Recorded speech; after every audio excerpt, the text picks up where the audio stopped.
Pessoal, boa tarde, quase boa noite. Vamos para mais um dia de AGDP antirracista. Fico muito feliz pela Associação Goiana das Defensoras e Defensores Públicos estar apoiando esse projeto e hoje a gente vai tratar de um tema muito importante e que durante muito tempo esteve invisibilizado na pauta de debate racial. Então, assim, a gente tem uma convidada bem especial. No primeiro encontro a gente falou com a Carla Carol, que era defensora de Sergipe. Nesse segundo encontro a gente vai falar com a colega defensora do Rio de Janeiro. E vai ser muito bacana o debate. Eu tô aguardando ela entrar por aqui, deixa eu ver. Muitas colegas da Defensoria Pública, público externo também, interessado nesse debate. Deixa eu ver se a nossa convidada de hoje já entrou, acho que sim. Vou chamar. Vamos lá. Dê um oi. A Rê deu um oi. Tudo bem, Rê? Onde até... Tô Boa cantando uma música do tarde. Leonardo Leonardo, ó. Para entrar Minha no clima vida goiano, segue né? o sol. Que lindo isso! Isso é lindo. No Ai, que horizonte maravilha. dessa estrada. Que Isso, maravilha, Rê. uhul! Tô Já tá nervosa. no clima. Que bom te Ó, receber por vocês estão aqui. ouvindo a música? Deixa eu ver. Tô ouvindo bem baixinho, Rê. Ah, agora sim. Isso é Aí, lindo. Por não ter um grande maravilhoso. amor, Você tá no clima goiano já, Carioca. aprendi a ser sozinho. Gente, eu tô alucinada por essa música, cara. Olha isso, onde o vento me levar, levarei meu Vou abrir coração. meu coração. Eu abri meu coração. Sabe o que Sim. é? Eu tenho engraçado, você me convidou, eu tô lendo um livro agora, e aí você viu esse livro? É Fogo Morto, dos Zé Lins do Rego? E o Não, Zé, não vi. o Zé Lins, Ó, aí uma tem um indicação personagem. já, galera. É muito legal. O Zé. Opa, caiu aqui. O Zé fala um dos personagens dele, é o Zeca. Ah, esqueci o nome dele. E ele é filho, ele faz negócio de rei, de cavalo e tal. E ele é filho do Zé, que veio fugido de Goiânia por causa de um crime. Olha Aí eu aí. pensei, gente, olha como é que o universo está me colocando perto de Tá tudo Goiânia. conspirando para essa relação carioca e Sim, goiana, viu? sim, Rê, Américo, obrigado querido, te demais, amo. viu? Imagina. Obrigado. Os colegas estão entrando aí, você fica à vontade, a casa é sua, viu? Pode se Eu tô expressar do cantando a jeito que música. você é. Pode até Ai, não dar em nada. A gente está na expectativa do Congresso ano que vem, né? Minha ano que vida vem segue o é. Ano sol. que vem é Oi? vocês aqui no Conadep. A gente espera No... todo mundo aqui no Conadep. Comer uns piqui, umas pamonha. Cara, a gente tem moda de viola. Tem também, falta não, viu? Tem até Mo- dentro da defensoria. Pô, muito Esperem, legal. Cara, esperem, moda de viola é muito bom. aguardem, Porque aguardem. eu vim passar esses dias aqui em Cambuci, né? Na roça, aqui no interior do Rio de Janeiro. E aqui é onde eu fui criada e tal. E a gente faz. E a lua, gente, a lua daqui é uma loucura, porque ontem ela tava fazendo sombra na. Sabe quando a lua faz sombra? Sim. E ela tava assim ontem. Eu falei, gente, era noite de moda de viola aqui. No Ai, Chiroleiro que maravilha. Gato, que a gente tem que Olha, chamar para o DP Tinder. essas ideias são as melhores. Foi tão bom você receber o Adoro. convite, viu? A Ai, gente está esperando o imagina. pessoal entrar, o pessoal está entrando aí. Mas eu primeiro quero te agradecer demais, assim, demais da conta. pelo você ter aceitado o convite, e até porque durante a live a gente vai falar um pouquinho e eu vou demonstrar como eu te conheci, um pouquinho até da minha admiração pela defensora que você é, né? E assim, eu acho que não podia ser outra pessoa para falar sobre isso, tanto porque toda vez que a gente se encontra, você fala, precisamos falar sobre branquitude na Defensoria Pública. E eu acho que isso tem pautado tanto você como pessoa, quanto também como defensora pública, né, na atuação institucional. Então, eu estava falando para o Alan, a gente vai falar de uma coisa séria, mas de forma totalmente descontraída, porque com a Rê, às vezes a gente tá escutando, eu tô rindo, vou me segurar para rir, não vou me segurar, vou rir do mesmo jeito, e, enfim, acho que vai ser uma, uma conversa muito bacana, Rê. Tomara. Hoje eu vou deixar, eu gosto de deixar as pessoas mesmo se apresentarem, eu acho que é a melhor forma da gente conhecer. Pode ser assim, você se Pode. apresenta, enfim, traz pra gente aí seu lugar. Então, meu nome é Renata, sou defensora pública há quase 20 anos no estado do Rio de Janeiro. Sou Flamengo de coração. Estou meio irritada com o Flamengo. Tenho um problema porque eu não sou canhota, mas eu adoro a canhota, é uma questão de perspectiva de vida. Né? Eu sou da turma da canhota, isso é o meu lugar de fala para a pessoa falar, né? Para a pessoa saber e tal. Sou defensora de júri, mãe do Bernardo e do José Vitor, que me irritam profundamente. Bernardo e José Vitor me irritam. Adoro a cidade que eu trabalho. Tenho uma dúvida cruel assim, se eu vou morar lá ou não, que é Duque de Caxias, que é um lugar que as pessoas devem... Cara, como é que é a música? Ri quando se deve chorar, mas não vivem, apenas aguentam. E elas vivem de uma maneira tão feliz, assim, aqui não é um ensinamento para mim a branquitude, né? Já que é mais ou menos isso. Estou há 25 anos tentando defender meu mestrado, por isso que eu não coloco no meu currículo mestre nem doutora. Né? Eu fico lá, já fico constrangida, vou tirar isso que eu estou fazendo, a tese do mestrado, vou tirar isso, porque não está dando, entendeu? Ah, Mas não, mas agora... isso é lindo de ver. E eu falo porque de vez em quando eu estou abrindo umas publicações, eu estou encontrando os artigos da Renata, a análise da jurisprudência da Corte Cara, mas eu não Interamericana. termino a minha tese, cara. Eu fico tendo um monte de ideia, eu não termino a minha, cara. Aí quando eu vou tentar terminar, né? Aí eu pronto, fiz, agora eu vou fazer. Aí vem os caras com umas observações muito loucas. Eu falei, pô. Enfim, mas agora eu vou terminar. Eu tô tomando Ritalina, tá? Tomo Ritalina. Eu tomo muita Ritalina, entendeu? E eu tenho que correr de manhã, porque senão eu bato nas pessoas. Essa sou eu.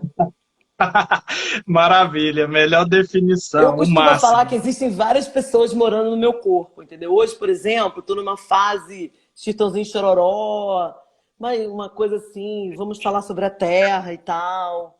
De repente eu Bem posso ir no rock and roll sertanejo. alucinado, enfim.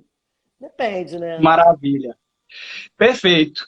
Então vamos iniciar, né, mais ou menos o debate. Eu acho que entrou algumas pessoas aí, já dá para a gente produzir bastante aqui. Uhum. Eu acho que, primeira coisa, a gente vai falar sobre o tema proposto é defensoria e branquitude, reflexões necessárias, principalmente para dentro da defensoria pública, mas também para o nosso modo de vida, né? Eu acho que isso é muito importante ser bem definido. E daí, Rê, talvez fosse o caso da gente começar falando do que é a branquitude, né? Alguns já ouviram, outros não ouviram. O que é branquitude e qual que vai ser a forma que a gente vai abordar nessa live de conceito, né? Porque a gente sabe que teve uma construção histórica aí do o que era branquitude, e aí é bom para a gente pautar bem o lugar de onde a gente vai falar e como a gente vai falar de branquitude na live. Então, assim, essa ideia de branquitude, isso tudo veio de uma tese que eu defendi no Congresso Nacional da Defensoria Pública. Mas mais do que o que eu me expressei ali, é um processo interno meu, né, de me dar conta de quem eu sou nesse mundo, os meus privilégios e o que eu faço com isso. Isso começou a PUC organizou, junto com a Defensoria, 2, 3 anos atrás, um congresso, era uma fala da Tula Pires. A Tula, eu nunca vou esquecer desse dia, porque tinham duas coisas acontecendo na defensoria e eu estava alucinada. Era a Tula falando no segundo andar e eu não lembro quem falando no quarto andar. Aí eu fui no segundo andar assistir a Tula. Ela falou uma coisa naquele... E a Tula, cara, a Tula, a família dela é de Cambuci, onde eu tô, entendeu? Tula eu conheço desde 9 e tal. Do samba ali na Pedra do Sal, com o Valmir, enfim. Mas ela falou uma parada que alucinou a minha cabeça para sempre. Ela falou assim, cara, por que você fica discutindo negritude? Tem que começar a discutir branquitude. Você tem que começar a ver o que é branquitude. Né? O problema não é nosso, o problema é de vocês. Aí aquilo alucinou a minha cabeça. Eu falei, cara, o que ela está querendo dizer com isso? Aí eu fui atrás, um monte de coisa. Não, aí eu tô pensando sobre isso. E aí achei uma dissertação de doutorado de uma amiga da Tula. Depois eu fui saber que era a Ana Helena, que eu conhecia, ela da PUC também. Que ela falava sobre branquitude, ela falava sobre o processo de letramento racial. E aí eu comecei a me envolver com isso. Eu falei, cara, que legal. Só que concomitante com isso, eu comecei a ler na minha dissertação, na minha pesquisa interminável da dissertação, né? Eu comecei a ler as decisões da Comissão Interamericana de Direitos Humanos e o relatório de afrodescendentes, que falava sobre atenuante genérico, uma possibilidade de atenuar a pena em razão do pertencimento a esses grupos vulneráveis. Então, nisso surgiu para mim, eu falei, cara, que negócio é esse de branquitude? O que significa isso, cara? Bom, aí eu fui ler esse processo, né? Eu fui ler essa tese, e aí o conceito de branquitude, já que a gente está falando sobre isso, é esse espaço de privilégio. É esse espaço de privilégio e de poder que as pessoas brancas têm ao longo e construíram, especialmente nos países colonizados da América Latina, especialmente na América Latina, ao longo desses anos. Entendeu? Então a gente fez ficar discutindo como é que é a negritude, o que é a vida deles, o que é não sei o que para eles, a gente tem que começar a discutir o que é o nosso processo de privilégio, né? O nosso lugar de privilégio. Então, para a gente começar assim, eu diria isso, né? Que a branquitude é isso, é o processo de privilégio que o grupo social de pessoas de pele branca tem no processo histórico. Tem um conceito que eu gosto muito, que é aqueles textos que te arrebatam a alma, assim, sabe? Sim. Que é o Oifis, quando ele fala de grupos sociais. E o Oifis diz, olha, o que é um grupo, né? Que historicamente é aquele pessoal que se sente pertencendo a um determinado grupo de pessoas e que está historicamente excluído dos espaços de decisão de poder. Então aí você junta uma coisa na outra. Aí você pensa, cara, e agora? O que eu vou fazer com esse conceito? Eu vou... Salomão, a parada é tão séria, o processo interno é tão sério, que eu venho de uma família do interior do estado do Rio de Janeiro, de Cambuci. Na terapia, o meu terapeuta falava para mim, olha, você tem que largar de ser... Você tem que sair do Noroeste Fluminense, você tem que largar de ser assim, você tem que sair da Casa Grande. Cara, aquilo foi uma porrada. Eu falei, puta, eu tô na Casa Grande, cara. O processo de saída, cara, eu tô falando isso pra você, dá vontade de chorar, cara. O processo de sair da Casa Grande, de se reconhecer na Casa Grande, é uma porrada. E sair dela é muito difícil, entendeu? Mas aí você tem que reconhecer ela o tempo inteiro. Nossa, perfeito a sua fala. E assim, desculpa até te interromper, só que eu achei muito bacana o que você falou, nesse sentido de se reconhecer, esse processo de reconhecimento, porque a branquitude ela não é pautada, como você disse. Quando a gente tenta trabalhar sobre racialidade, sempre vem a ideia de se trabalhar sobre o negro, sempre se fala sobre o negro, e eu acho que tem uma pesquisa bem bacana também, da Maria Aparecida Silva Bento, que é mais ou menos nesse viés da Tula, no sentido de que o que fez com que ela estudasse e realmente pautasse a questão, essa epistemologia, essa virada de epistemologia, né? Porque a gente está acostumado muito a ter o negro como objeto de estudo e não como sujeito, né, da produção do conhecimento. E daí eu acho muito bonito, ela fala assim, Muitos estudos sempre reportam a questão dos negros, os desafios, as dificuldades, mas os brancos sempre ficaram invisíveis nesse processo. E talvez isso tenha uma razão de ser. Então, esse seu, quando você fala, nossa, quando bateu em mim a vontade e eu me descobri, e essa fala que você traz forte, né? Eu tô na casa grande e agora o que fazer, é fantástico. Cara, era assim, eu falava para as pessoas, Salomão, eu sou assim a moça. Que porra é essa de sim a moça? Quebrar a porra da casa grande inteira, não deixar nada. Fogo nessa merda. Fogo nessa forma de pensar. Por que eu tenho esse apego a esse passado histórico da colônia? No meu dia a dia é foda isso. Veja bem, no meu dia a dia minha mãe é dona de uma fazenda, meu pai faleceu. Eu vou herdar uma fazenda aqui. A casa caiu. Ah, você tem que fazer a casa igual a que era antes. Ali ficava a senzala. Não! Entendeu? Não! Quer dizer, não! Então, assim, essa história de branquitude é um processo muito forte interno, que é uma questão que é todo dia. Todo dia eu tomo uma porrada, Salomão. E eu acho que branco tem que aprender a tomar porrada. Por exemplo, a gente tem... Vou ser muito claro aqui com vocês. A gente tem um debate no coletivo de defensoras e defensores pela democracia. Teve um debate essa semana. O debate qual foi? Cara, eu, na ânsia de fazer... né, fiz uma proposta lá, né? A proposta no sentido de colocar as pessoas, a proposta no sentido de vamos fazer, olha, gente, a gente precisa. A gente fez uma imagem, que foi até o Carlos Latuf que fez, um símbolo nosso, que é uma mulher negra representando a deusa da justiça, tirando o véu, né? Porque a justiça não tem que ser cega, ela tem que ver. Uhum. Inclusive, eu vi essa imagem no negócio lá no Palácio da Justiça do México. Era um indígena tirando o véu da justiça, então. E aí a gente fez aí a gente fez esse negócio. Aí começou a primeira discussão. Ah, mas a gente tem que perguntar para a Comissão de Igualdade Racial da ANADEP. A gente tem que perguntar para isso, a gente tem que perguntar. Falei, cara, peraí, vamos pensar numa coisa. Aí liguei para a Fabi, minha amiga, que é assessora da ouvidoria. Ela falou assim, cara, você vai... Fabi falou, Renata, tem que perguntar porra nenhuma. Eu tô cansada de dizer para vocês têm que fazer brancos. Vocês têm mais que aprender a fazer alguma coisa, vocês façam. Aí eu assim, aquela branca boazinha, mas e se eu errar? Você vai tomar porrada. E vai tomar porrada.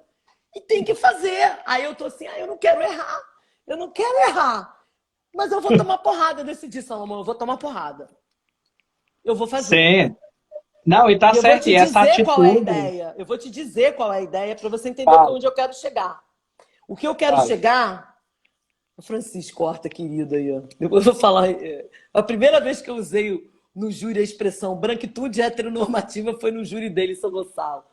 Cara, qual era a minha proposta? A proposta vamos pegar esses defensores do Brasil inteiro e vamos formar um curso EAD para preparar jovens negros periféricos para fazer o concurso da defensoria. Ah, mas a gente já tem a escolinha do não sei o que da onde. Eu falei, não estou falando de escolinha, não é isso. É um projeto de pegar pessoas que a gente saiba que tem o potencial, que vão passar, porque isso é estratégico. Botar gente que tem capacidade para estudar. Você está entendendo? Jovens periféricos, que estão estudando pra caceta.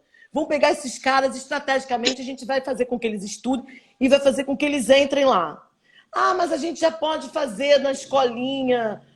da escola, o curso da escola, que dizem que tem um curso que é super legal da Escola de São Paulo, um curso popular para não sei o que, não sei o que. Não, não é curso popular. Você está entendendo? Não é isso. Ah, mas acontece que tem que fazer um projeto... Não tem projeto pedagógico.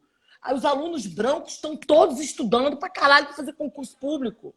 Os ricos brancos estão todos estudando. E a gente vai ficar fazendo escolinha, vamos fazer um negócio, projeto pedagógico para estudar para concurso. Pô, as pessoas têm pressa. Aí eu vou tomar porrada? Eu vou tomar porrada. Eu sei que eu vou tomar porrada. Entendeu? Mas eu vou tomar porrada e eu acho que é isso, Salomão. Você tá entendendo? Eu acho que é ter coragem para tomar porrada. Eu acho que uma coisa da branquitude é essa. Entendeu? Ela sair, fingir, deixar de ser boazinha, fazer as propostas dela, Não sei, cara.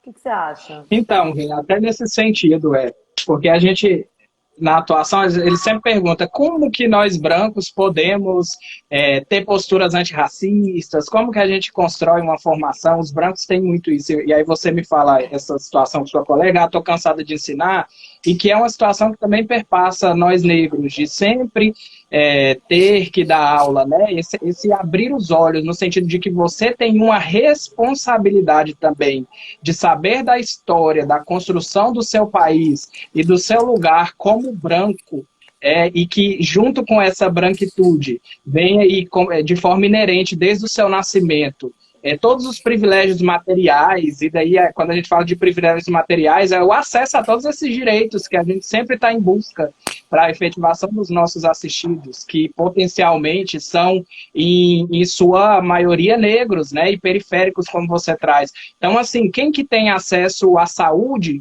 quem que tem acesso à educação, quem que tem acesso a um bem-estar, no nosso contexto de estrutura social. Então, essa visão da branquitude se ver e, a partir daí, tomar atitudes de forma responsável, ela é muito importante. Tem uma autora que trata sobre, há pouco, eu acho que é uma tese de doutorado na psicologia, e ela Quem? fala sobre, a Lia Weiner Schuckmann. Ela tem uma tese, não sei se você já viu, Eu entre o acho que eu li a tese encardível, da branco, Lia. branquíssimo, alguma coisa nesse sentido. E lá Ali eu acho que eu já li. ela traz essa Tô questão até dos vendo aqui. privilégios materiais, que são esses que a gente falou, e também dos simbólicos, né? Porque só pelo fato de você ser branco na sociedade brasileira, você traz uma carga de privilégio, no sentido de que você é o bonito, no sentido de que o progresso está ali com você, que você é inteligente, toda essa carga de privilégio simbólico, né? Além dos materiais. Então, olhar para você e se reconhecer como um ser que dentro da sociedade, pelo simples fato de ser branco, tem todos esses privilégios, eu acho que já é o primeiro caminho aí, né? Esse reconhecimento. É. Que bom. Eu não sei se assim, eu tenho. Engraçado que essa história que eu tô falando pra você da Fabi, quando ela disse pra mim, cara, eu tô cansada, vai te a merda e vai apanhar. Eu falei assim, pô, é isso. Eu tava nessa capa de branca boazinha, sabe?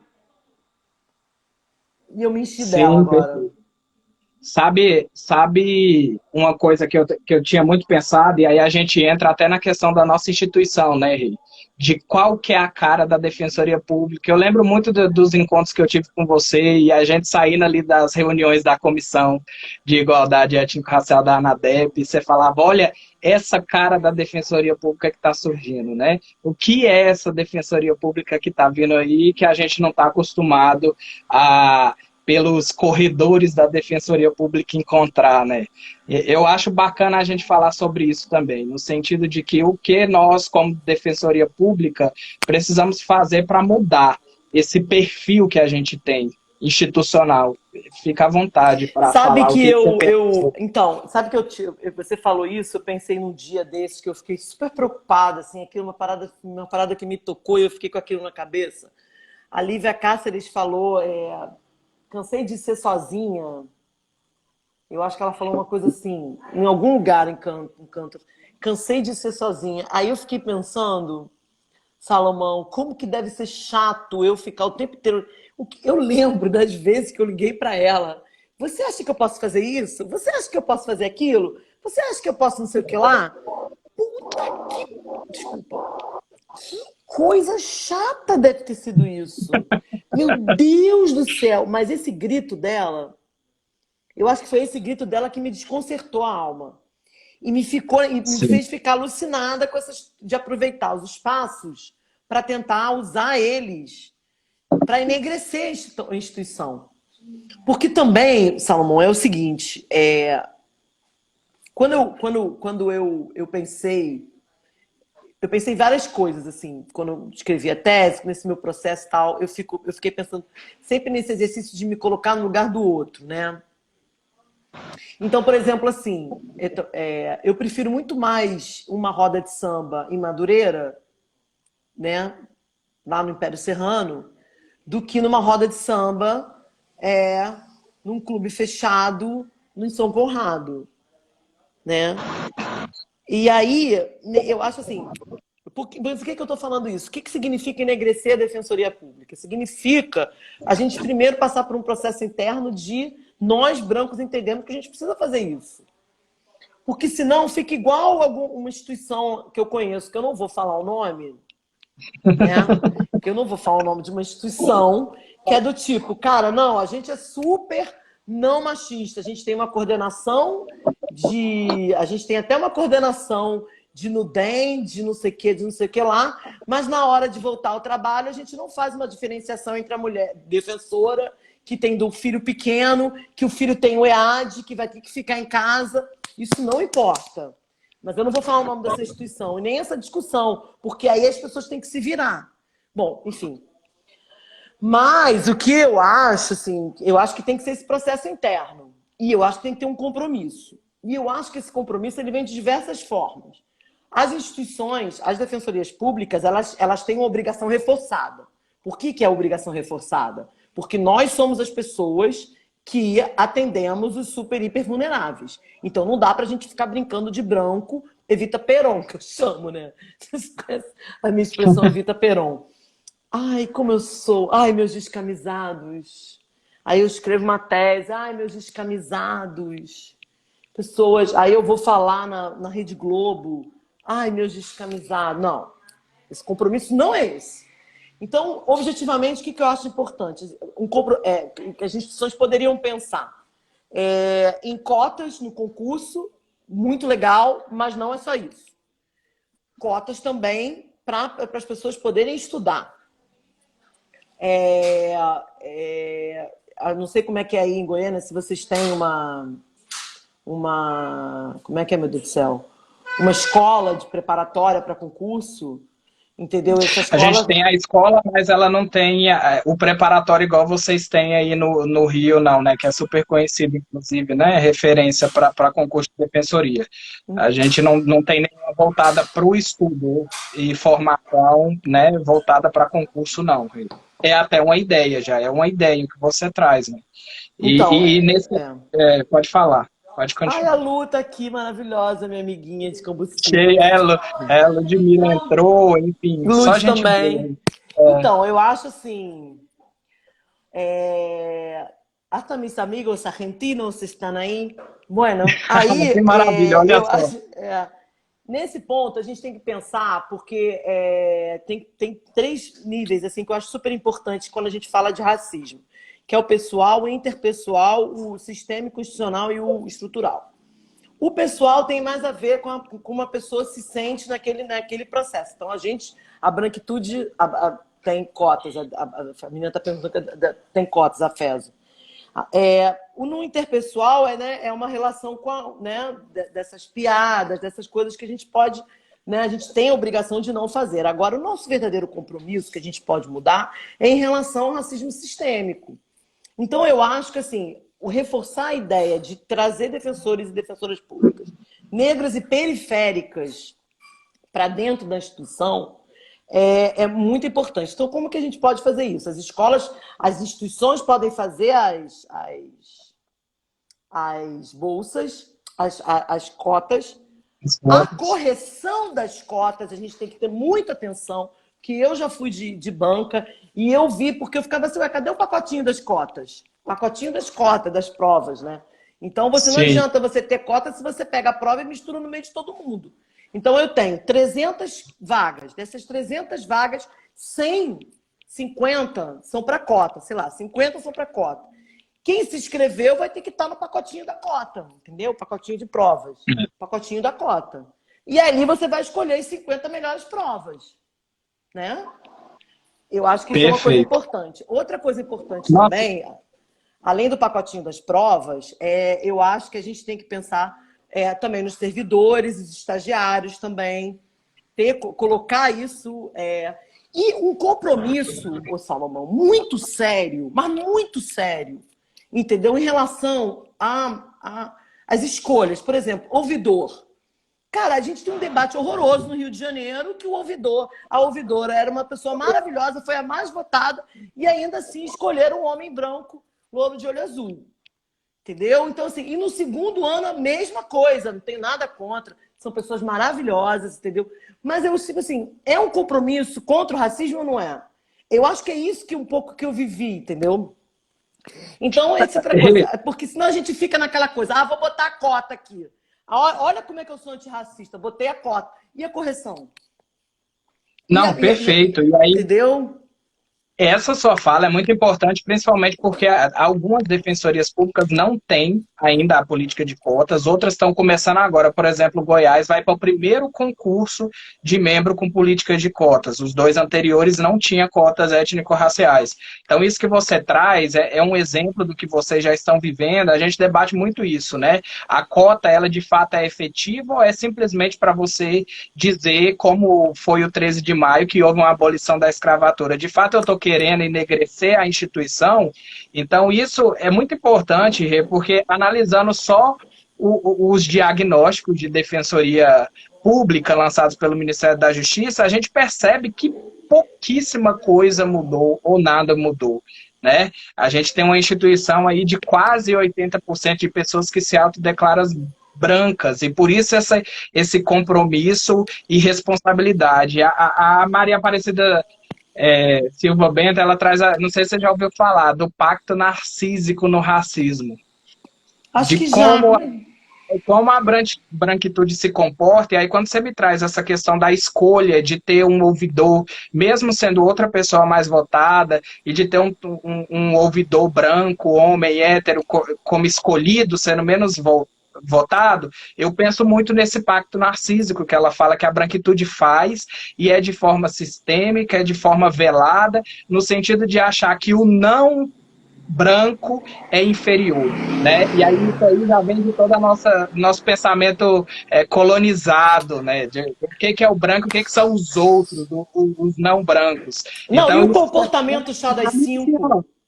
É demais isso. Eu estava pensando, quando eu li sobre essa questão do pacto narcísico no racismo, eu lembrei total da música Sampa lá do Caetano, que ele fala, que Narciso acha feio, que não é espelho, né? E aí eu falei, pensa, a gente passa a viver num conflito, isso aí já foram fabulações minhas, da minha cabeça, num conflito, uma crise, para mim, narcísica funcional, porque o número potencial de assistidos da Defensoria são exatamente os negros, né? Que estão na maior vulnerabilidade social por tudo que a gente sabe de racismo estrutural. E daí você vê que o número de defensores públicos é inversamente proporcional, branco, inversamente proporcional ao que nós temos de assistido. Então, esse ver o outro, descobrir seus privilégios e saber tratar os assistidos, como serão feitas as escolhas de quem está à frente dos núcleos especializados, de quem está na frente das ouvidorias externas, que é esse elo da população com a defensoria pública, né? Isso é muito importante, é essencial. É um compromisso que você tem que ter, é um compromisso ético que você tem que ter. Isso é uma questão institucional que eu acho, assim. Só que eu acho, assim, que falando desse pacto narcísico aí, eu acho engraçado, que é o seguinte, o que é a branquitude, né? A branquitude é aquele comportamento, aquelas pessoas educadas, né? Aquelas pessoas que colocam até umas roupas diferenciadas, mas elas são casadas, e elas olham e têm filhos e estudam em boas escolas e eles vão para bons restaurantes e viajam para a Europa e descobrem grandes autores de teatro, de cinema, de livros e tal, entendeu? E elas sentam naqueles restaurantes lá da São Salvador e conversam entre elas e elas vão discutir. E elas definem que uma pessoa tem bom comportamento ou não tem bom comportamento para assumir determinada posição. Você está entendendo?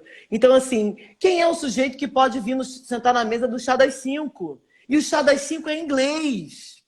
Você está entendendo? Aquela gritaria de favelado maravilhosa que a gente vê lá no Império Serrano, que não sei o que, aquelas mulheres maravilhosas que levam o nosso país nas costas há muito tempo, elas não podem chegar a nenhuma espécie de... porque elas não têm comportamento para isso. Entendeu? Então, assim, a gente volta a fazer, a gente discute um pouco. O que essa gente colonizada, chata, que acha que a Europa é muito melhor, né? Que acha que a Europa, então, e finge, que eu acho mais engraçado, finge que tem uma postura de direitos humanos, mas no final das contas está sempre uma coisa assim, direitos humanos, eu aqui e você aqui, é a relação peronista, né? Eu adoro Peron, mas assim, de Evita Peron. Ai, meus descamisados, estou aqui para tomar conta de vocês. E finge que está empoderando, não está empoderando porra nenhuma. Está empoderando porcaria nenhuma. Está colocando aquela pessoa numa situação de objeto, inclusive, do próprio ego. Do próprio ego. Categoriza pessoas. Então, assim, não vem mais com esse papinho para mim. Ai, porque eu sou antirracista, eu sou isso, eu sou aquilo, e na hora do vamos ver, vai escolher o branco, entendeu? Vai escolher o homem branco para assumir os cargos de poder, vai escolher, vai cagar e andar na política pública sem perspectiva de gênero, vai colocar a mulher defensora pública. Você vê, a mulher defensora pública não tem o mesmo tratamento que o homem defensor público, mesmo que ela tenha filho de 12 anos, menor que 12 anos na escola. Agora, se ela for presa, ela vai ter um tratamento diferenciado. Porque, você está entendendo o que eu estou falando? Assim, então não dá mais, cara. Desculpa, eu meio desabafo isso hoje. Não, claro, e a gente está aqui para isso. Esse Mas, ó, bate-papo Salomão, isso não quer dizer que eu esteja no processo...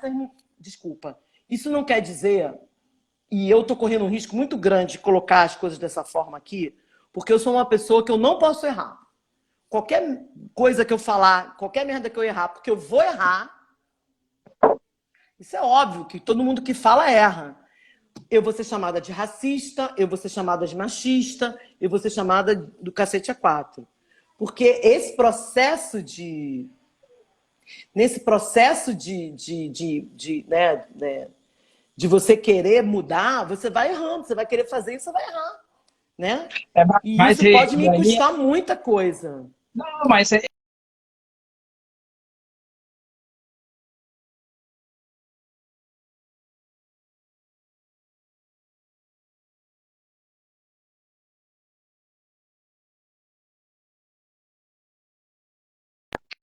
dela, mas a gente vai falando um pouquinho. Não sei se está me ouvindo, qualquer coisa, depois a gente volta em outro ponto. Mas Oi, eu acho que desculpa, tô aqui, voltar, tava ruim, eu tava na roça. Eu estava falando, né? Nesse sentido que você traz, a perspectiva, é aquela história de você saber que algumas pessoas vão ter comportamentos racistas, e isso é uma questão estrutural, entendeu? E a gente reconhecer isso e tentar mudar. Porque a Djamila traz muito isso, né? Não comece uma discussão no Pequeno Manual Antirracista, que hoje é líder de vendas, ela traz essa questão de não comece uma discussão sobre a questão racial dizendo que eu não sou racista.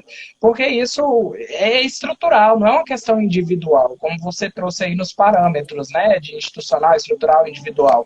Então, assim, esse perigo que você corre, ele é inerente às relações raciais que a gente tem no Brasil, pela nossa própria formação, entende?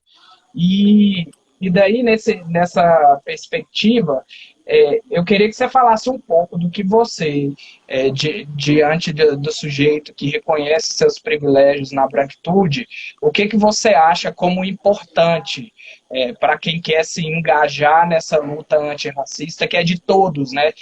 A gente costuma falar, né, que a raça foi criada pela branquitude quando da colonização, invasão das Américas, da África, enfim. Então, assim, o que fazer diante disso? O que você pensa? Cara, eu acho que primeiro, as primeiras mulheres, esse processo de deixar de reconhecer a branquitude e deixar de ser racista, ou tentar deixar de ser racista, passa muito por um processo que eu acho muito legal, de letramento racial. Esse é uma questão interna, de você parar de... e aí você vai ter que parar de ocupar, vivenciar os espaços brancos, né? De branquitude, onde só tem gente branca e tal, e começar a vivenciar outros espaços, que eu estava tentando falar...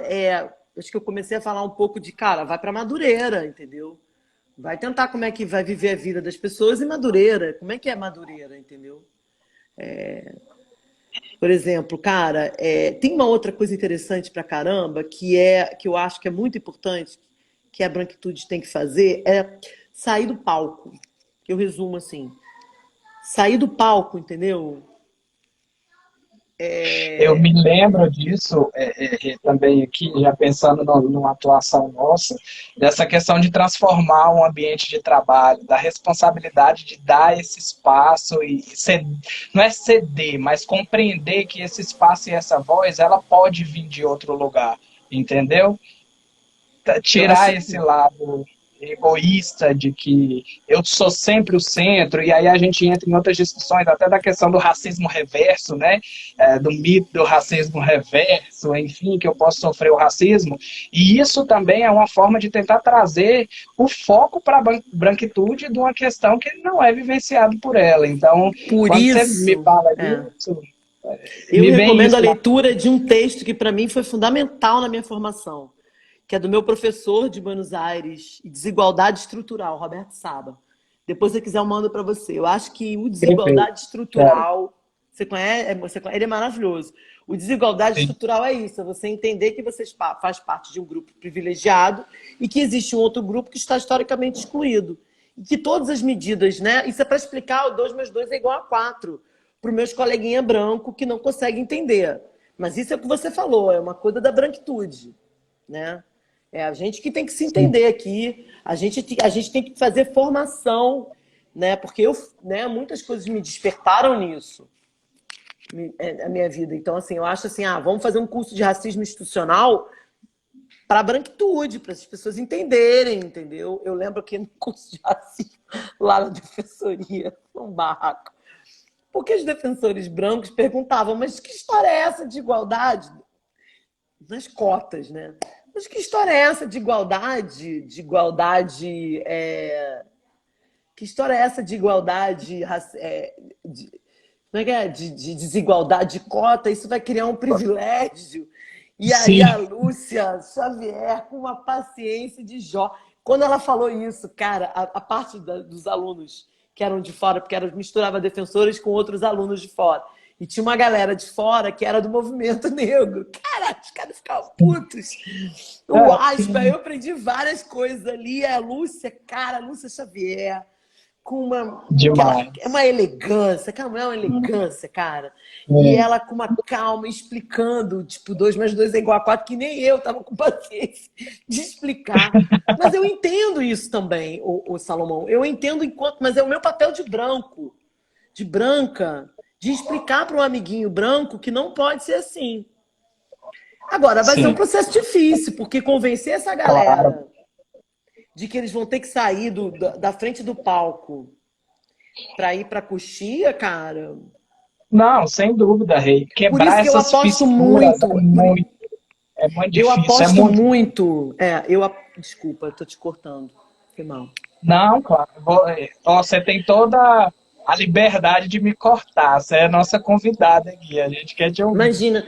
Não, por isso que eu aposto muito nesse processo de enegrecer a defensoria mesmo, sabe? Eu acho que o que eu posso fazer enquanto branca agora é eu focar um pouco os meus esforços e das coisas que eu posso ter acesso, que eu posso ter ajuda, que eu posso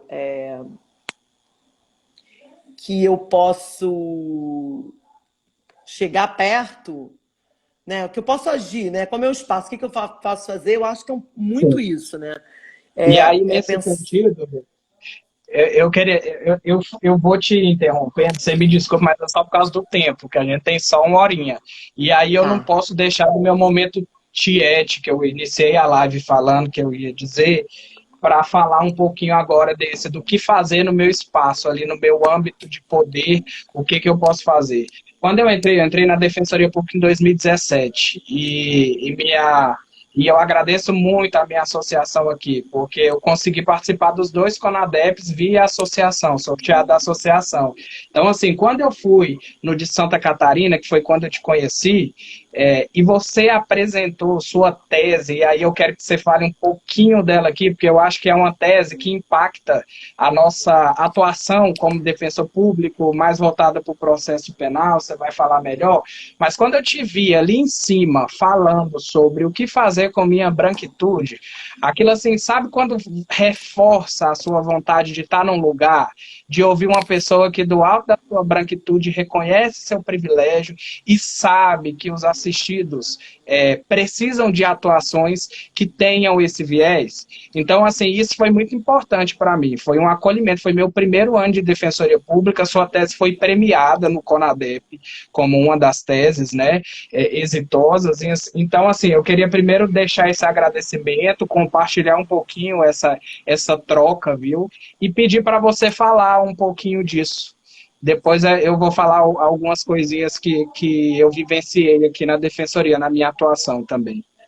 Então, a tese, na verdade, foi resultado desse processo de embranquecimento, de entender a branquitude como um processo e o que fazer com ela. Então, eu acho assim, nela eu defendo que nós defensores, tem duas formas de a gente atuar, uma pessoal nossa, que é a nossa vivência, nosso dia a dia, e outra, a gente propor e pensar ações dentro da própria instituição para revogar essa ideia de racismo institucional.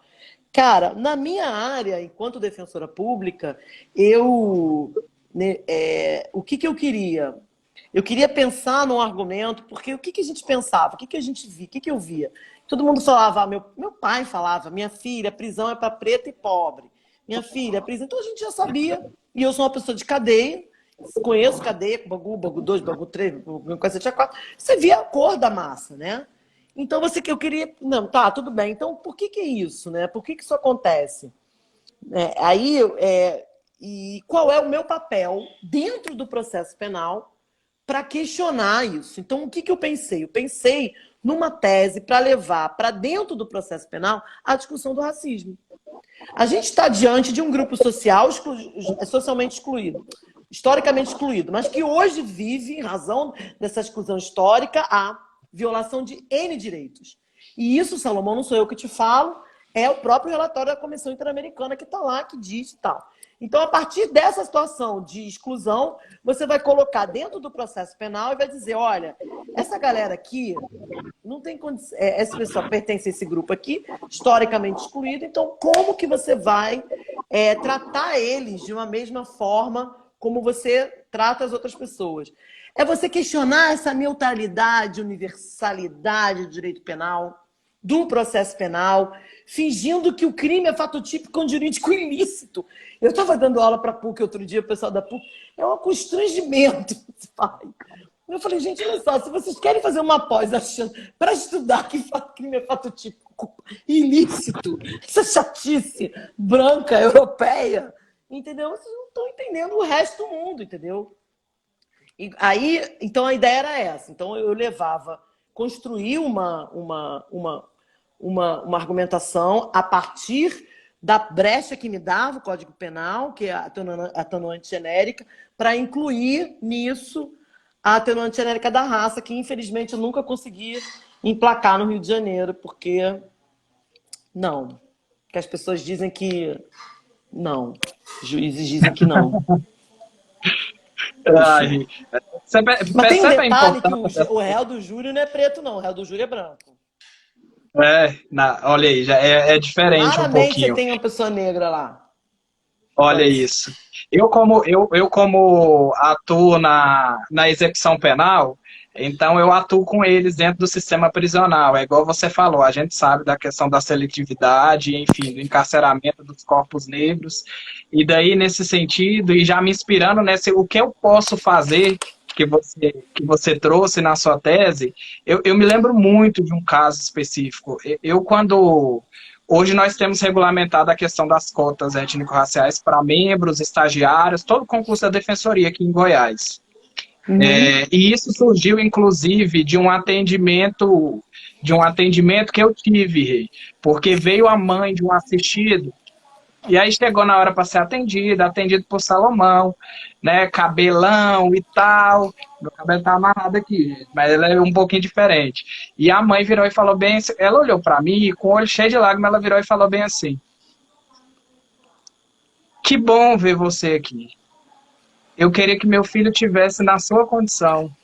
Eu Representatividade. Tudo, Ele está lá cara. dentro do sistema, e eu sempre falei para ele estudar e tudo. Estuda, meu Isso foi um choque filho. tão grande para mim, porque e um abrir de, sabe, de tomada de atitude, e aí isso a gente espera que não só nós, defensores negros, façamos, e sim também os defensores brancos que estão dentro da nossa instituição, por essa própria responsabilidade que você falou que a gente tem como defensoria pública. E daí, quando ela me falou, eu falei, olha, vou falar um negócio para você. Saí daquele dia assim, sabe, arrasado e tal, e fui produzir o pedido para a instituição das cotas aqui. E disso houve a resolução, né, sobreveio a nossa resolução com a implantação das políticas de cotas. Então, esse foi um dos momentos. Um outro momento muito importante, que até sair nossa resolução, quando eu consegui a disponibilidade de 2 estagiários, eu sempre pautei no sentido de um deles serem negros ou indígenas ou quilombolas. Isso foi uma questão minha, ali dentro do meu próprio ambiente, o que eu podia fazer. E disso veio uma estagiária, que é a Ellen, que é uma mulher negra da periferia, dentro da defensoria pública, e eu chamava ela para ir no elevador, junto comigo, no elevador privativo da branquitude, junto comigo, estar ali presente para saber que aquele espaço também era dela, que o espaço do direito também é o espaço do negro, entendeu? Então, a Ellen me trouxe uma indagação nos processos, quando eu passei a atuar nas penas restritivas, muito forte, o Rei, no sentido de que a gente sabe que isso é a realidade, mas ela ali, como jovem negra e periférica, começou a analisar, nos casos de posse para uso pessoal, artigo 28, a diferença de tratamento dos nossos assistidos brancos e dos nossos assistidos negros na defensoria pública.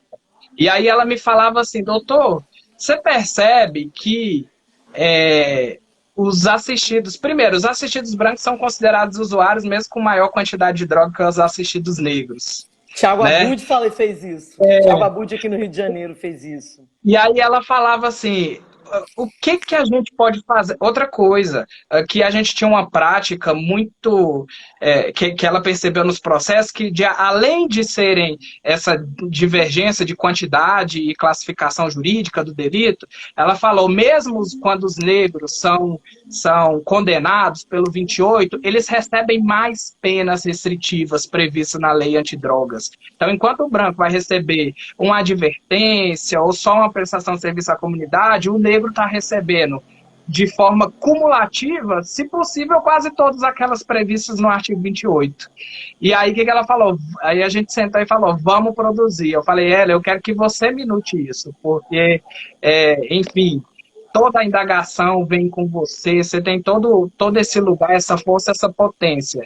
E ela fez essa petição para o juiz da execução penal. Veja bem, a gente estava ali tentando rescindir a coisa julgada, que já estava em execução de pena, e mais, dentro da execução, trazer a questão racial para a pauta do processo penal.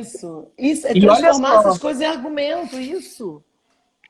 E aí, olha só o que eu achei interessante. Isso começou a surgir, a gente pegou alguns casos específicos no sentido de uma crise de instância. Como o 28 não tem reconversão em privativa, as pessoas já estavam cumprindo pena, fechada ali, e aquele processo ficava eternamente parado na execução penal. E daí a gente começou a pedir, especificamente nesses processos, a alteração das penas restritivas para apenas a pena de advertência, e trazendo todo esse viés da racialidade. Foi acolhido pelo juiz da execução e hoje virou modelo, e assim, ele cita na fundamentação o que a gente traz na nossa peça. Então, isso é muito bonito, sabe, de ser criado, e tem que ser replicado. E vem também desses exemplos que você trouxe lá no CONADEP como tese, porque como que a gente vai tratar a questão racial no âmbito das nossas atividades dentro da Defensoria Pública, né? Então, assim, era algo que eu queria compartilhar um pouquinho. Tá bem no finalzinho, a gente tem uns 6 minutinhos para encerrar. Queria continuar essa live, tá maravilhoso falar com você. Eu acho que aqui está sendo um processo de aprendizagem, de abertura de mente, de compartilhamento do que nós podemos fazer como defensores e defensoras públicas, Rê, que a gente tem que assumir essa rédea, Salomão. A gente não pode falar... Olha assim, o compromisso com direitos humanos, especialmente no atual momento, tem que ser um compromisso sério. Entendeu? Eu não estou dizendo que eu sou a melhor pessoa da face da Terra, que eu só faço tudo certo, que não é nada disso. Eu sou uma pessoa que erra pra caramba, fala palavrão. Depois daquela reunião, eu não quero mais falar palavrão. Mas, assim, mas eu acho que tem que ter um compromisso sério. Entendeu? Porque, tipo assim, é aquela discussão, depois, anos e anos depois da convenção, 50 anos depois de que a Anistia Internacional começou a pedir lá o negócio para acabar com a tortura continua acontecendo. O que está acontecendo? O que a gente está fazendo?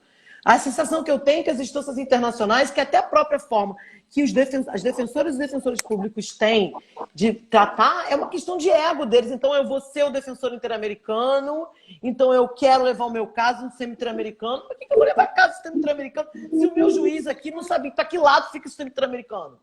Você está entendendo? Como é que eu vou falar de racismo para o juiz branco, que nunca não sabe o que é isso? Como é que eu vou falar de crime e pobreza para um juiz branco que nunca viu isso? Já aconteceu isso numa audiência pública. Como é que eu vou falar de que as travestis têm que ser bem tratadas? Que as travestis não estão roubando, estão exercício regular da profissão. Quando elas pegam o celular, faz o programa, o cara não paga, ela vai lá e pega o celular. Não é roubo, é exercício regular. Como é que é? Abuso de direito, é exercício irregular do direito, sei lá o que é. Aquele negócio, abuso... cometer crime com as próprias mãos, que é um crime menorzinho. Exercício arbitrário. Pô, exercício, por quê? Porque o cara não dá. Tem que ter um compromisso ético, tem que ter um compromisso sério, entendeu? Ter noção de que vai errar, entendeu? E é isso, cara, tá? Agora vai melhorar aqui a luz, peraí. Entendeu? É isso, estou falando pra caceta, né? Jeane tá mandando abraço, Adriano, é só amigo bom. Eu queria, Rê, que você, como mediadora das lives do coletivo de defensores da LGBTQI+, eu queria até que abrir esse espaço, né? Porque a gente está no mês, né, do orgulho, e eu acho que é importante a gente falar para o pessoal seguir e saber, porque assim como a luta racial, essa questão do outro marginalizado, desse pensamento colonial que você trouxe, né, branco, hétero, cisnormativo, ele atinge também esses nossos colegas. E a última live que vocês trataram lá com o colega Adriano foi muito forte para mim, da questão da solidão desses nossos irmãos dentro da Defensoria Pública. Então, não é o grito da Lívia Cáceres também? Sim, é o grito, e é por isso que eu falo que a gente tem que abraçar isso também. Eu acho que se você puder falar um pouquinho aí no finalzinho, e aí já emenda com o que você tem para nos brindar aí no final, brindar mais ainda do que o que já falou. Não, imagina, cara, esse o coletivo de defensores e defensoras LGBTQI está trazendo umas questões importantíssimas. A gente está no Instagram, a gente tem lives toda semana, né? E agora a gente vai produzir um livro com os relatos das defensoras e defensores LGBTs com a relação institucional deles, entendeu? Como é que foi, como é que é isso, enfim. Então eu convido todo mundo para ir lá. Eu sou a Hebe Camargo, fico lá fazendo as perguntas da branca hétera, tentando né, aprender alguma coisa. Só que essa história da solidão da semana passada do Adriano foi punk, cara. Minha cabeça tá assim. Olha, e de tudo eu quero agradecer vocês, agradecer o convite para poder expor. Eu acho assim, poder falar sobre isso, foi muito feliz. Eu estava nervosa para você falar besteira ou não, mas é sempre um desabafo, né? Falar sobre isso. Convidava a galera também para seguir o coletivo de defensoras e defensores pela democracia, e que de lá vai sair esse projeto, se Deus quiser, para a gente entupir a defensoria pública de gente do povo preto, entendeu? E aí a gente vai acabar com esse negócio dessa branquitude chata, chá das 5, loura, ensino à distância. Foi demais. Então, olha só, eu queria muito continuar. e tal. Quero agradecer muito a sua presença aqui, Ai, agradecer agora a vai ter a live do Coletivo de Mulheres de São Paulo, desculpa. Isso aí eu também não consigo. Então, enfim, da próxima, enfim, eu acho que a gente tem que estender para 2 horas de live, porque foi muito bom.